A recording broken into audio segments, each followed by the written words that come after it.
El invitado de hoy, Diosdado Cabello. Diosdado Cabello es presidente de la Asamblea Nacional, como ustedes saben, y además vicepresidente del PSUV, Partido Socialista Unido de Venezuela. Diosdado, bienvenido al programa. Muchas gracias, Vicente. Siempre un placer, un honor estar aquí. Igualmente. Miércoles, esta semana que concluye, se cumplieron 23 años del 4 de febrero. Rápidamente vamos a recrear algunas cosas. Primero, ¿qué edad tenías tú? En abril cumplimos 28. En abril de ese año 92. Te estás quitando unos meses. Sí, 27 y pico. 27 y tanto. Mira, y el recuerdo más importante que tú tienes de ese día, de esa madrugada. Así, el que te quedó grabado. Cuando yo estaba instalando unas antenas por aquí, por el Colegio de La Salle. La colina. Ajá, arriba. Y me fui al fuerte a buscar a los otros compañeros. Porque mucha gente se rajó, no quiso salir al final, ¿no? Y cuando yo voy por la Valle Coche, veo unas cosas oscuras que vienen, un poquito y antes de llegar a la bandera sería. Veo unas cosas oscuras y vienen los tanques. Dije, sí, vamos. Y cuando eran 4 tanques nada más, esa imagen a mí me dijo, bueno, sí lo vamos a hacer. Sí lo vamos a hacer. Y yo no sé cómo, pero en mi carro yo di la vuelta en la autopista. Por arriba pasé la isla y pasé al otro lado y me pegué detrás de los tanques. Y luego los pasé, ¿no? Para abrir camino. Entonces pasamos por Plaza Venezuela. Estaba la gente ahí en Plaza Venezuela. Eran como las 11:05, 11:10 quizás. Y la gente comenzó a gritarnos de alegría, en verdad, pues. En verdad, por ahí subimos por toda la avenida de Mari Pérez, por debajo del elevado. Ahí paré yo mi carro en el medio para que los tanques pasaran solo, luego volví a pasar. Y cuando íbamos llegando a la esquina de donde está la Hermandad Gallega, ahí estaban unas patrullas de la ICI. Y uno de los tanques les pegó y las bombeó, pues. Y seguimos por toda la avenida Urdaneta hasta frente al Palacio. Nosotros fuimos los únicos que nos metimos por esa vía. ¿Quiénes iban en esos tanques? En uno iba Rojas Suárez, en uno iba Ronald Blanco, en el otro iba Carlos Aguilera, en el otro iba un sargento Freite, que ese era mi tanque, ese era el mío, pues. Sargento Freite. Y llegamos al Palacio solos en verdad. Solos, porque el resto de la gente venía por los que salieron, pero mucha gente se quedó, no salió, y entraron por Pagüita, se vinieron por los túneles. Nosotros fuimos los únicos que entramos por el frente del Palacio. El 4F fue un golpe más. Yo no lo veo en verdad como un golpe de Estado, y creo que eso es un debate que hemos traído desde hace muchos años, ¿no? Porque un golpe de Estado tal cual son manifestaciones de las cúpulas militares, la mayoría de las veces con sectores económicos. ¿Y qué lo distingue de otros pronunciamientos militares? Ahí no había mando, ¿no? Éramos puros jóvenes que estábamos en los cuarteles, estábamos en el más, uno puede decir, el más antiguo era el comandante Chávez, era el comandante de un batallón, pero no había ahí ni brigadas, no había ni comandante del ejército. O sea, no era lo que aquí en Venezuela y en Latinoamérica, pues, se ha visto como un golpe de Estado. Era en Chile, Pinochet. ¿Eso explica fracaso? Yo creo que no fracasamos. Bueno, militarmente. Es que depende del objetivo que se pensara. Nosotros sabemos que era muy difícil obtener algún objetivo real de victoria. Muy difícil. Eso tanto que el comandante Chávez nos llama a nosotros, los de aquí de Caracas, en una entrevista, le llama los suicidas de Caracas. Igual, yo le diría a ellos los suicidas de Maracay, que se vinieron sabiendo que aquí éramos muy pocos, tanta gente que se rajó. Pero si el objetivo final era lograr que el mundo supiera lo que estaba pasando en Venezuela, se logró con creces. Ustedes buscaban un impacto político, entonces. Se logró el impacto político necesario. En un momento nosotros sabíamos que no había opción de triunfo, y sin embargo salimos. Hubo un intento inclusive de paralizar la operación. Sin embargo, ya compañeros como Hernández Beren ya había salido de de San Juan de los Morros, que estaban trabajando en un batallón en San Juan de los Morros. Y otros compañeros en el Zulia ya se han movido, en Valencia se han movido y no hubo manera de paralizar ya eso. Pero entonces, eso sería lo que distingue el 4 de febrero de los golpes tradicionales. Claro, es que además no había... Por ejemplo, la diferencia con el 18 de octubre. No, claro, ahí era él asumir el poder por el poder, y bueno, fueron trampas y tradiciones. Este no escapó de eso. Este movimiento no escapó de eso. ¿Qué quieres tú decir con eso? Bueno, porque dentro del mismo movimiento hubo algunos sectores que estaban planificando un evento aparte del comandante Chávez. Eso fue descubierto a tiempo, afortunadamente, y fue abortado. Los mismos sectores que en algún momento asumieron no reconocer el liderazgo del comandante Chávez, algunos de ellos, pues. Pero eso fue gracias a la constancia, creo, del comandante Chávez. El liderazgo de él fue solidificándose y consolidándose. Y cuando estábamos presos, nosotros decíamos, bueno, menos mal que no triunfamos militarmente, ¿no? Porque en verdad ninguno de nosotros tenía ambición de nada. A mí me preguntaron un día, ¿para dónde quieres ir cuando triunfemos? Y yo le dije, para la academia militar. Uno es soldado, ¿no? Yo quería regresar a la academia militar y enseñarle a los cadetes. Chávez decía que el 4 de febrero partió la historia de Venezuela en dos. Yo estoy convencido que hay un antes y un después del 4 de febrero. Y creo que la sola presencia del comandante Chávez y el impacto que ha tenido en Venezuela no solo ratifica eso, sino que, bueno, lo confirma con creces. Aquí uno puede hablar de, tú conocedor de la historia de presidentes de Venezuela y del comandante Hugo Chávez. ¿No es eso oculto de la personalidad? Yo creo que no, honestamente. A nosotros nos han señalado eso muchas veces, José Vicente. Pero el comandante Chávez se convirtió en un liderazgo no forzado, en un liderazgo natural, espontáneo. Orgánico. Sí, el comandante Chávez generaba eso, a veces hasta sin proponérselo. Había sectores de la oposición que se sentaban una vez a hablar con el comandante Chávez y antes no querían verlo y al final terminaban, aceptando que su propuesta político, económica, bueno, era la verdad. Cuando uno ve esto, José Vicente, de comparar, porque ellos tienen el tema de que el modelo fracasó. Yo tengo mi tesis contraria, por supuesto. Es reconocer el impacto que tuvo el comandante Chávez en este país. Y no solo en este país, esto fue un impacto aquí, pero eso se fue a toda Latinoamérica. Y ahorita en Latinoamérica hay una cantidad de gobiernos que tienen tendencia de izquierda, no de manera gratuita ni de manera fortuita. Creo que todo obedece a un desencadenamiento que tuvo su origen el comandante Chávez. Es nuestra percepción. ¿Qué erradicado de la política el 4 de febrero? Primero, creo que lo principal es que llegó un gobierno que no tenía compromisos con nadie, con ningún grupo económico, con ningún sector. ¿Tú recuerdas? El comandante Chávez, al principio, si se dio algo más fue por, y esto lo digo con responsabilidad, por ingenuidad que por otra cosa. No por convalidar algún tipo de grupo. Personas como, por decir algo, Alfredo Peña, pues que entrara al gabinete. El comandante Chávez se los dijo en una reunión, yo recuerdo, no sé si tú recuerdas un programa que había en un canal de televisión, que había una silla, qué sé yo, y le iban a entrar en la silla. Yo fui el otro día para allá con mi comandante, me tocaba, me estaba de guardia. Y ahí le hicieron ofertas de nombres para algunos cargos. Los cargos incluidos Conatel, Ministerio de Finanzas, Banco Central, tal cual se hacía antes. Y el comandante Chávez, no, yo tengo uno para allá, no, yo tengo uno para allá, yo tengo aquel para allá. Salió de ese laberinto. Bueno, luego vino, ellos se dieron cuenta que no era en juego y vino el golpe de Estado del 2002, que tú eres, bueno, uno de los baluartes de la revolución en ese momento, fuiste. Pues. Así como erradicó el 4 de febrero una serie de perversiones de la política, ¿qué de esas perversiones se mantienen hoy en día en el gobierno? Tú sabes que siempre nosotros conversamos con el presidente, ¿no? Y él él preguntaba, ¿cuál es la percepción de la corrupción, por ejemplo? Y tú buscas las mediciones y la medición está alrededor del 2 al 3% de la gente que reconoce eso como un problema.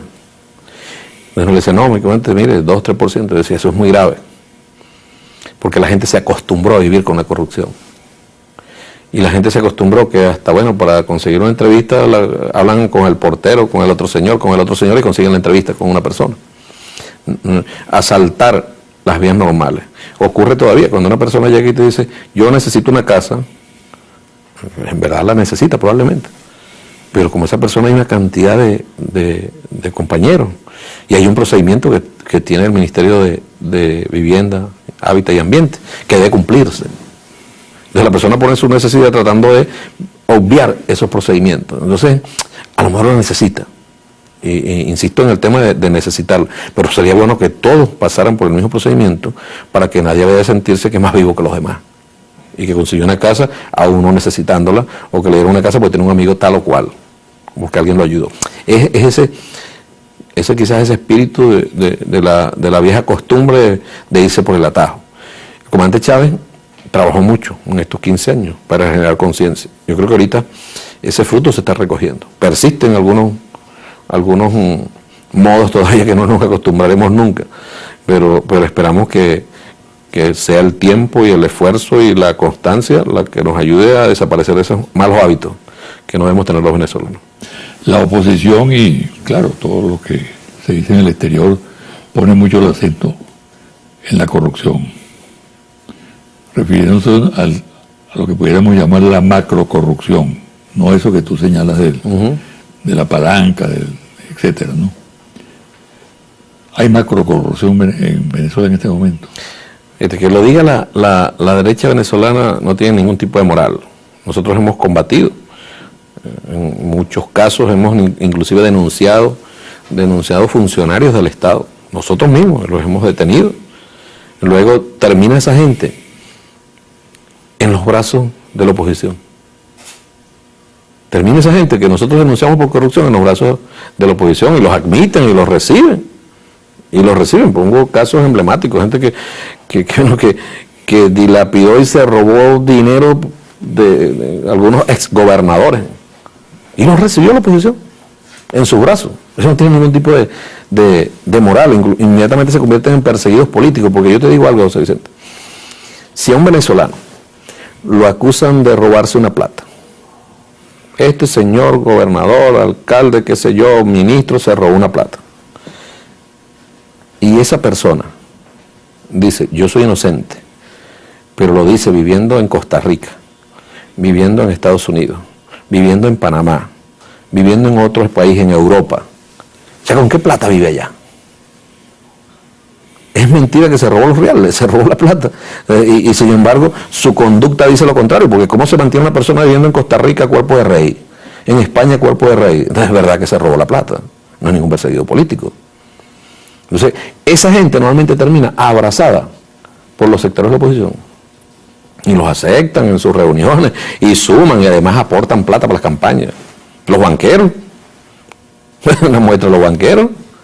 Los banqueros terminan siendo perseguidos políticos, según ellos, porque son los que le dan la plata. Los que se robaron la plata de los ahorristas aquí en Venezuela, que el comandante Chávez no le dio plata a ellos, sino que no le dio plata a los banqueros, sino a los ahorristas. Entonces la oposición no tiene ninguna moral. Nosotros del PSUV hemos denunciado 5 alcaldes, y con juicio abierto. Y ahorita estamos preparando la denuncia de, creo que son 3 más, que han incurrido en esa mala práctica, de manera que nosotros hemos hecho un gran esfuerzo. Cuando en la Cuarta República, yo ayer presentaba, tú denunciaste muchas veces eso en tu programa hace algún tiempo, aquel caso de los tanques, 10 ministros de la defensa involucrados, ninguno preso. ¿Dónde viven? ¿Dónde vive, por ejemplo, Peñalosa? Peñalosa se fue de baja hoy y al día siguiente está viviendo en Estados Unidos. ¿Con qué plata? ¿Con el sueldo de un general? Yo no creo. De verdad, yo no lo creo. ¿De dónde sacaron la plata?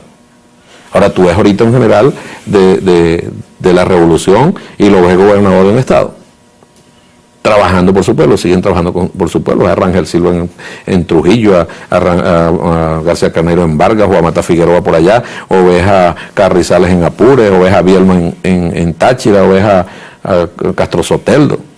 Se quedaron aquí, no tienen nada que andar huyendo por ningún lado. Entonces, ¿esta gente dónde están? Unos nombres rimbombantes. Yo veo los nombres, me dio pena, porque no sé si algunos habrán fallecido, pero jamás y nunca les hicieron nada. Nunca, nunca. Hasta el juez al juez de la causa. Yo creo que en una entrevista yo saqué en el programa, el comandante Chávez denunciaba que lo habían, de la Corte Marcial, lo habían destituido porque intentó investigar. Abogado Velázquez, no sé si recuerdan. Sí. Que era comandante. Otro tema, la amenaza contra la nación, contra la patria, contra el Estado venezolano. ¿Qué hay detrás de eso?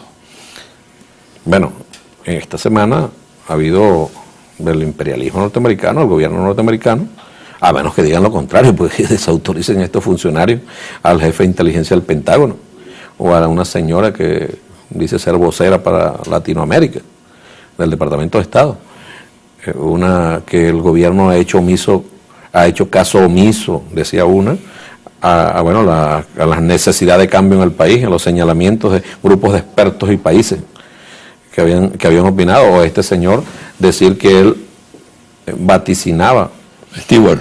Sí, Vincent Stewart, sí. Decir que él de alguna manera anticipaba, es el término que usa, disturbios para Venezuela ante las elecciones parlamentarias. ¿Qué significa eso?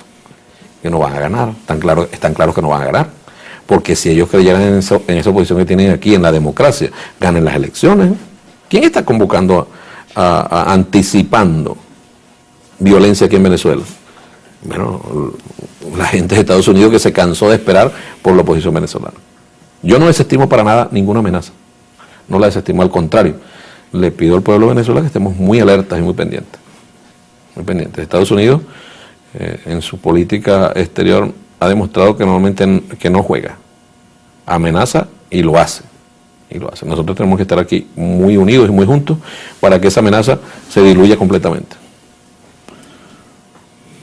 Fíjate tú, la acción contra el gobierno constitucional, lo que se trama, lo que se planifica, ha tenido varias expresiones, ¿no? El golpe de Estado, caso 11 de abril, la paralización de la industria petrolera, la guarimba, la guerra económica. En todos esos escenarios, la revolución se ha impuesto, ha derrotado al adversario. La única opción que está por verse, que puede pasar, es una intervención militar. ¿Qué posibilidades hay de que haya una intervención militar de los Estados Unidos? Bueno, en vista de que todas las fórmulas anteriores han fracasado y que evidentemente cunde la desesperación en sectores de la política interna como internacional, por el caso venezolano. Estados Unidos ha practicado distintas formas, ¿no? Ellos llegaron a distintas formas de intervención. Ellos llegaron a la conclusión del sacrificio de muchos ciudadanos estadounidenses en guerras como Irak, en Vietnam, donde, bueno, después queda el daño psicológico. Después comenzaron a utilizar un sistema de guerra no convencional. En estos días estamos hablando sobre ese tema. El sistema de guerra no convencional, no es que se utilizan solo métodos no convencionales. El último paso es la intervención armada. La intervención armada tiene dos formas: con apoyo interno, que el gobierno considere, que el gobierno de Estados Unidos considera, eso está en los manuales de Estados Unidos, eso no lo estoy inventando yo. Yo tengo una presentación que hice sobre ese tema y he tomado los manuales de Estados Unidos, los manuales de guerra de los Estados Unidos, que ellos tengan un aliado interno que pueda alzarse en armas, grupos irregulares, contra un gobierno, y ellos participan activamente en el apoyo de esos grupos internos, por la vía de intervención, con incursiones aéreas y bloqueos navales. Y que logren, por ejemplo, el control de una parte del territorio. De una parte del territorio, consolidar una cabeza de playa. Y en el caso extremo, que ellos no logran el apoyo de grupos internos para consolidar esas cabeceras de playa, van a la intervención militar abierta. Intervención militar abierta, que normalmente van por la vía de contratistas, por soldados, que tú sabes que normalmente los que van a estas cosas son soldados latinos, de las minorías negras, de los grupos raciales totalmente. Los mandan a la muerte. No solo la muerte de enfrentarse con un soldado, sino la muerte posterior por el impacto que tiene la guerra sobre ellos. El 20% de los suicidios de Estados Unidos tiene que ver con veteranos de guerra, gente que estuvo en las guerras. De manera que la intervención militar no es un elemento aislado, no, eso está dentro de los métodos de guerra no convencional y es la cuarta fase de un método de guerra no convencional, aplicada en otros lugares. En otros lugares a veces ellos se han desesperado, creen contar con grupos generadores de violencia a lo interno para apoyarse. Esos grupos no existen. Eso pudiera ocurrir en Venezuela, porque imagínate tú una señorona de estos o a un niño de su casita con un fusil en el monte. Imagínatelos a ellos, los que intentaron salir del compañero Nicolás Maduro hasta que Nicolás se vaya, hasta que los que gobiernan este país se vayan. ¿Cómo es eso? Si aquí hubo unas elecciones libres apenas 2 años, va a cumplirse ahora, donde ganó el compañero Nicolás Maduro. ¿Por qué no intentan por la vía democrática? Y lo más triste es cómo un gobierno o gobiernos del mundo o personalidades, bueno, bien desprestigiadas en el mundo, como estos expresidentes que trajeron por acá, vengan a hablar de derechos humanos en Venezuela, de la violación de derechos humanos en Venezuela, de la persecución cuando ellos en sus países hicieron un desastre, y que esa gente venga a apoyar un intento de golpe de Estado en Venezuela y aspire que nosotros nos quedemos callados y no digamos ni hagamos nada. Bueno, no es así. El presidente Maduro acaba de invitar al expresidente colombiano Samper, secretario general de UNASUR, para hablar sobre el tema de las relaciones con Estados Unidos. Ya hubo una declaración un poco destemplada de un funcionario norteamericano diciendo que ellos no estaban aceptando intermediarios, ¿no? La arrogancia propia. Pero que estarían dispuestos a conversar directamente con el gobierno venezolano. Bueno, pero es que el presidente Maduro, José Vicente, les envió un mensaje contundente. Es más, creó una comisión de alto nivel, donde puso este servidor que está aquí, este humilde servidor, lo puso a encabezar esa comisión de alto nivel para hablar con el gobierno de Estados Unidos y tratar de regularizar las relaciones. Olímpicamente eso fue ignorado, ni siquiera la tocaron el tema. Ni siquiera tocaron el tema. Nosotros estamos dispuestos, claro, pero hablar iguales. ¿Y por qué ellos reclaman que no quieren UNASUR? Porque es un mecanismo de integración regional. Ellos trataron ahorita de atacar Petrocaribe, han intentado atacar la cumbre de la CELAC, trataron de atacarla, no pudieron, de evitar un apoyo de la CELAC a Venezuela, y bueno, todos los países, y en la resolución hay un apoyo a la no intervención de los Estados Unidos aquí en Venezuela. Yo creo que si ellos quieren hablar, el compañero Nicolás Maduro ha sido muy claro, nosotros estamos a la orden para hablar, siempre, pero no nos van a venir a hablar aquí y por detrás están entregándole plata a los grupos de aquí para la desestabilización, por la vía de la ANEC, de la USAID y todos los organismos que ellos tienen para desestabilizar gobiernos y países en todo el mundo. Vamos a hacer una pausa, Diosdado, y al venir vamos a tratar los ataques contra ti, específicamente. Te has convertido en el centro de los ataques y de las más pérfidas maniobras de ataque personal. Hablaremos.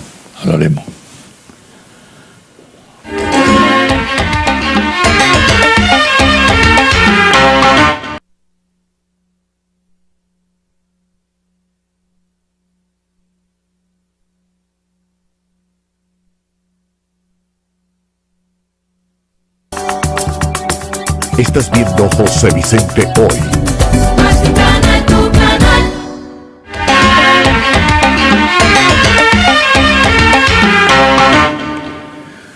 Diosdado, los ataques contra ti, ¿tú te los esperabas?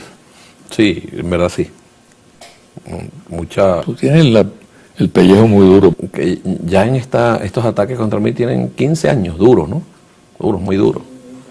Muy duros. El comandante Chávez hace un símil un poco popular, pero símil al fin, ¿no? Que él decía que él era como el Mingo en el juego de bolas criollas. Sí. Todo el que estuviera al lado de él, le iban a meter un boche, tirarle un boche. Hay que aguantar esos boches. Nosotros, yo lo esperaba, y siempre lo espero, José Vicente, porque yo creo que tienen alguna razón. Cuando digo razón, digo del ataque desde el punto de vista de la acción. Tiene que ver con que yo no me voy a apartar de lo que yo pienso, de lo que yo creo. Imagínate que yo hubiese el 11 de abril conciliado o llegado a un acuerdo con la derecha venezolana cuando el golpe de Estado. Me adorarían. Hubiesen cesado los ataques contra mí del sector de la derecha. por supuesto me hubiese ganado el repudio del pueblo.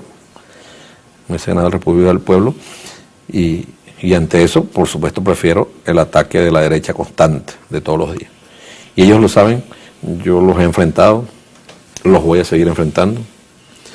No le he caído en ningún chantaje de ellos porque esos ataques tienen que ver con inmovilizar a uno, paralizarlo, ¿no? Y ahí tú lo dices, el tiempo y, bueno, todos estos años nos ha dado alguna experiencia para aguantar esos ataques. Pero tú te imaginaste que venían por esa vertiente. Fíjate que acusarte de una cosa tan asquerosa como es el nunca me habían acusado. A mí me han acusado muchas cosas, ¿no? Sí. Aquí, muchas cosas. Yo estaba riéndome temprano porque aquí decían que muchos de estos negocios intervenidos eran míos, hasta hace poco. Y ahora, que ha habido necesidad de confrontarlo, bueno, yo me siento que me está defendiendo la derecha ahora porque siguen siendo míos, porque nadie ha dicho lo contrario. Estas grandes cadenas que se han sido intervenidas. Yo me intervenía estos días en una que decían que era mío, estando yo interviniendo los almacenes. Alguien dijo, no, porque dicen que esto era suyo. Ahí mismo en el negocio estaba. Me han acusado muchas cosas.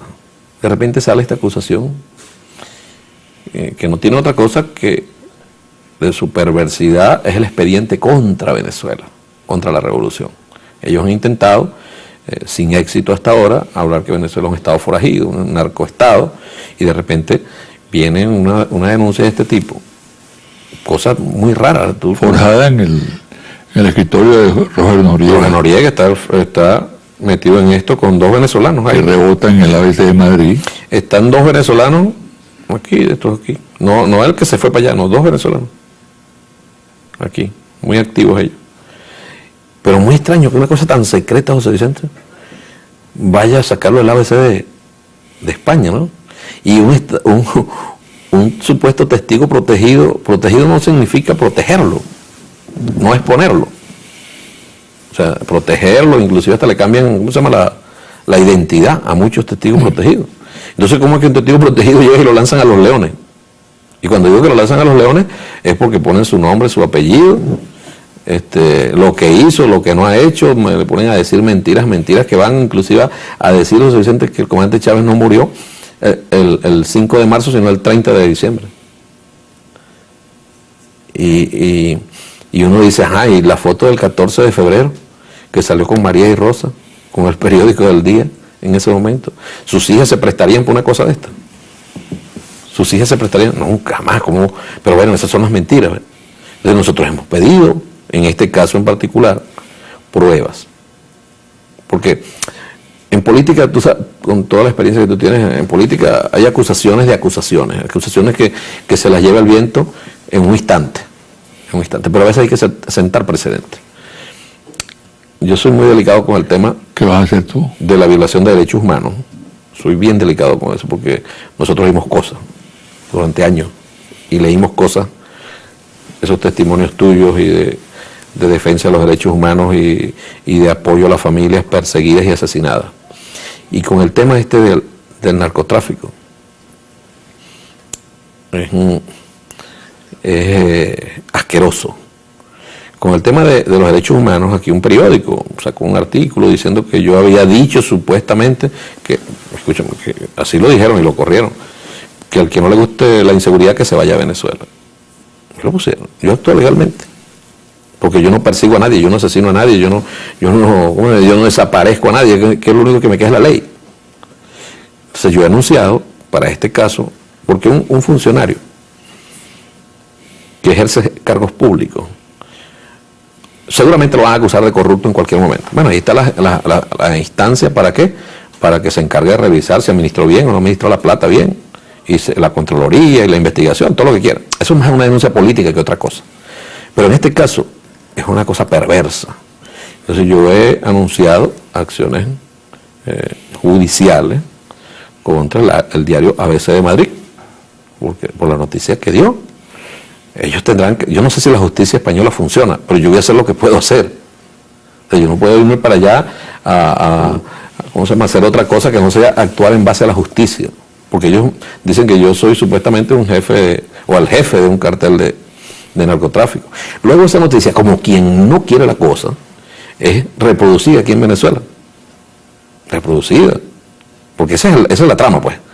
reproducida y además, aumentada. Además con editoriales sobre el tema. Con editoriales sobre el tema. Sí, ya no es la información, sino la línea de ataque. editorial. Sí, y es una cosa de ataque. Entonces yo he dicho que contra eso también me voy a defender. Yo tengo familia. Yo no sé si a estas personas les interesa su familia, pero yo tengo familia. Y esto genera en la familia y en este caso en la población venezolana, bueno, una incertidumbre. Entonces yo firmé un poder donde designó unos abogados para acciones legales contra los dueños y miembros de la Junta Directiva del Nacional, dueños y miembros de la Junta Directiva del Nacional, dueños y Junta Directiva de La Patilla, dueños y Junta Directiva de tal cual. Porque ellos se hicieron eco inmediatamente. A mí no me van a decir los Vicente, no, nosotros estamos reproduciendo lo que dijo ABC de Madrid. Eso es tu problema, eso no es el problema mío. Tú estás diciendo y estás cometiendo una infamia contra una persona, en este caso soy yo. Y no me queda otra por mi honor, por la moral, por la dignidad, inclusive por nuestro pueblo, que actúa legalmente. Mañana dirán que son perseguidos. El mismo Papa Francisco, dijo que si un amigo de él, periodista, se mete con su mamá y le da un golpe. El Papa Francisco, le da un puñetazo, es la expresión, algo así dijo. Es la libertad de expresión, está bien, pero aquí se está abriendo paso a una teoría de que la persona que está expuesta permanentemente a la actividad pública, etcétera, no tiene vida privada. Eso es un sí, pero no. Yo no estoy de acuerdo con eso. Desde el punto de vista de que pueden decir Diosdado Cabello cumplió años, pero de ahí a destruir a Diosdado Cabello, acusarlo de... Cuando digo Diosdado Cabello digo cualquier persona, acusarlo de jefe de un cartel.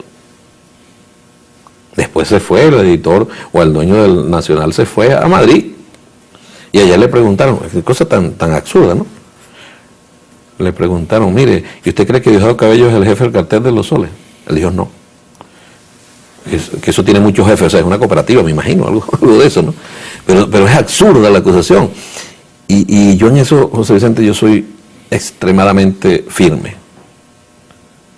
Yo me reuní con mi familia y dije, voy a proceder legalmente, y de ahí no me saca nadie. Pero eso es lo que es nadie. Yo voy hasta las últimas consecuencias contra los dueños y la junta directiva de estos 3 medios de comunicación. Ellos tendrán que demostrar lo que están diciendo ahí, con pruebas. Contra ti han levantado realmente una infamia, ¿no? Como no lo han hecho con otros líderes políticos y funcionarios. Pero efectivamente la política de desacreditar a altos cargos del Estado, funcionarios importantes, como es el caso del presidente de la Asamblea Nacional, como es el caso del presidente de la República, o de la fiscal general, o del defensor del pueblo. Anunció también que va a tomar medidas judiciales. Es algo más que un ataque a una persona. Es ir contra la institucionalidad en general del país, ¿no? Es una manera de introducir la desestabilización y de avanzar en ese terreno, indudablemente, ¿no? Que no son suficientes ataques en lo político. Sí. Porque no son ataques en lo político. O sea, nadie pone sus argumentos contra los míos para debatirlos y en base a sus argumentos me descalifica. No. Es un ataque artero, es un ataque bien pensado para tratar de hacer daño. Y en este caso a las instituciones, pero con las instituciones a la revolución. Vuelvo al ataque al modelo. ¿Por qué atacan al modelo? Si ellos logran decir que el modelo no sirve, que el modelo fracasó, ¿quién fracasó en verdad? La revolución bolivariana, el comandante Hugo Chávez. Porque ellos quieren que el comandante Chávez salga del corazón de los venezolanos. Eso les va a costar mucho, en verdad. Pero es el propósito que ellos tienen. Ahora, indudablemente que está en marcha un plan desestabilizador que va avanzando. No tengo la menor duda al respecto.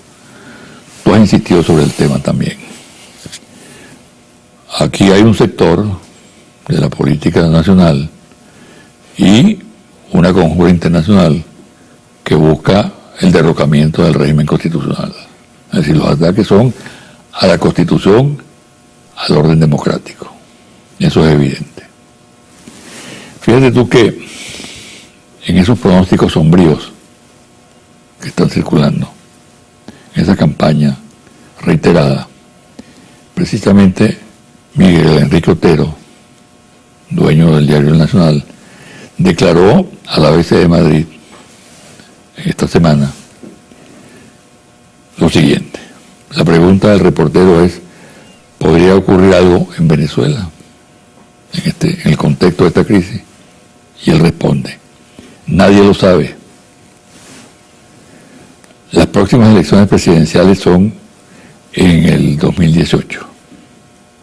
Y el nivel de agravamiento de la crisis es tan aterrador que pensar en cambios, que pensar en cambiar de gobierno en esa fecha es demasiado lejos.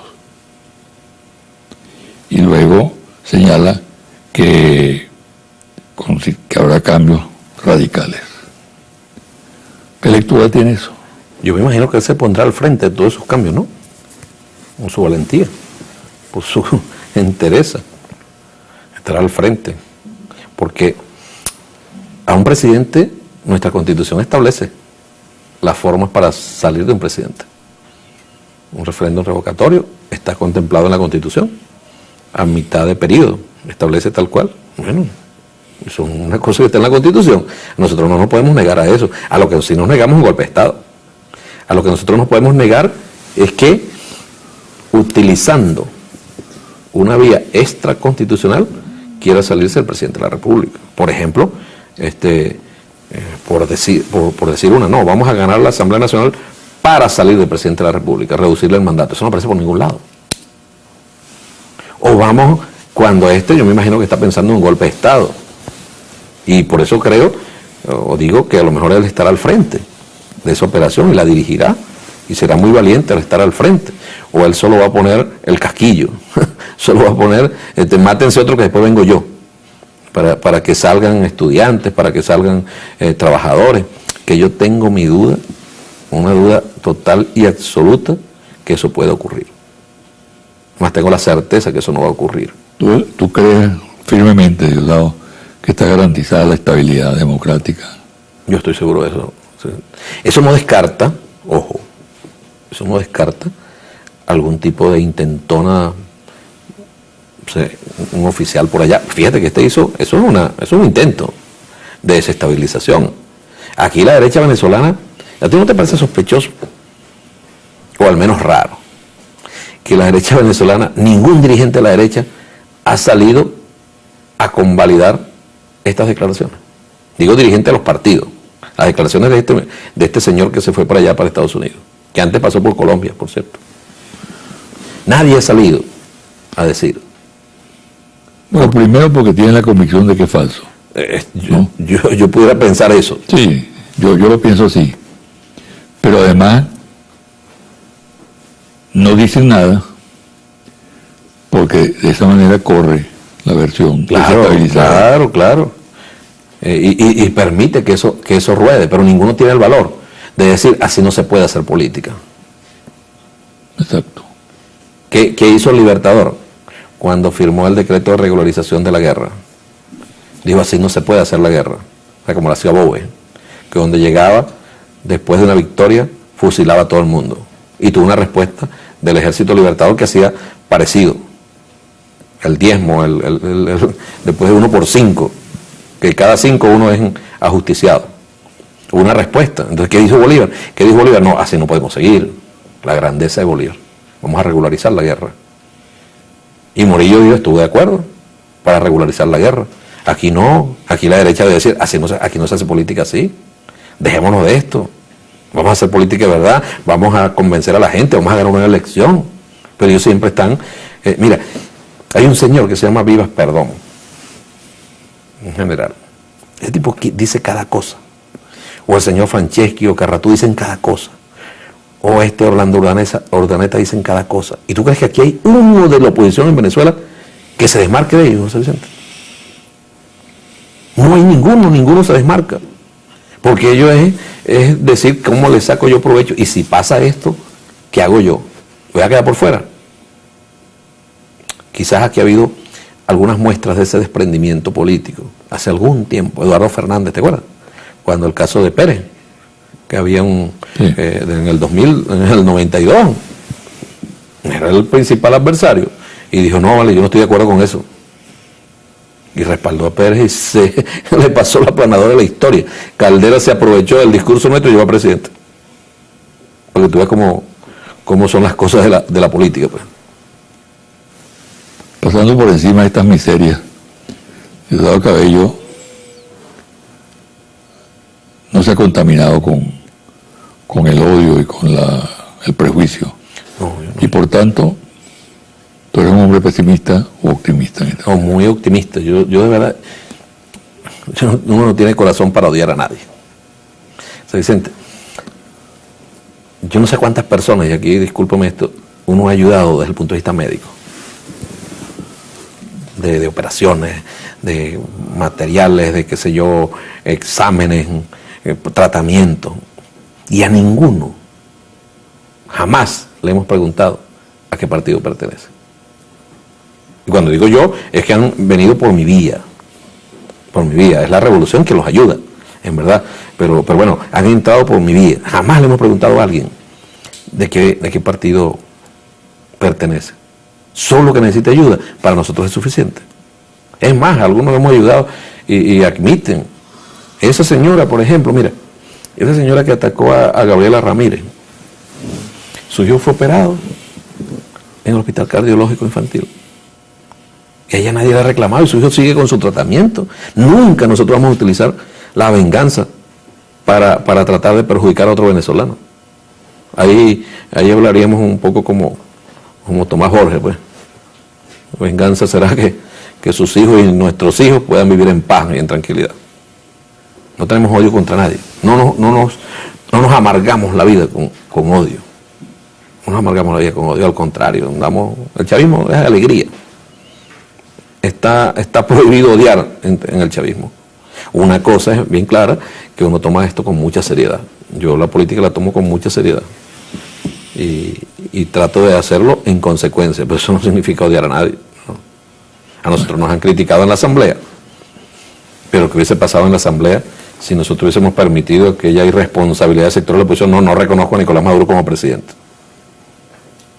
¿Cómo llegaron ellos allá? No lo reconozco. Por un desadaptado que perdió unas elecciones y llamó a asesinar a venezolanos y venezolanas. Juego democrático. Es lo que le pasa al señor Stewart. Ellos no creen que la oposición venezolana sea capaz de ganar una elección, por eso están anticipando violencia en Venezuela. Ojalá que él se equivoque. Nosotros quisiéramos que él se equivocara. Ojalá. Muchas gracias. No, gracias. Mucha suerte. No, siempre para mí venir aquí a una entrevista es una enseñanza. Una enseñanza. Bueno, muchas gracias. Tu figura acompañando a los perseguidos de la Cuarta República. Pasarán años y años. Y será tu principal legado, pues, tu firmeza para defender a los que siempre te hubieron atropellado. Bueno, muchas gracias, bueno. Sigue adelante. Gracias. Una pausa y al regresar los confidenciales.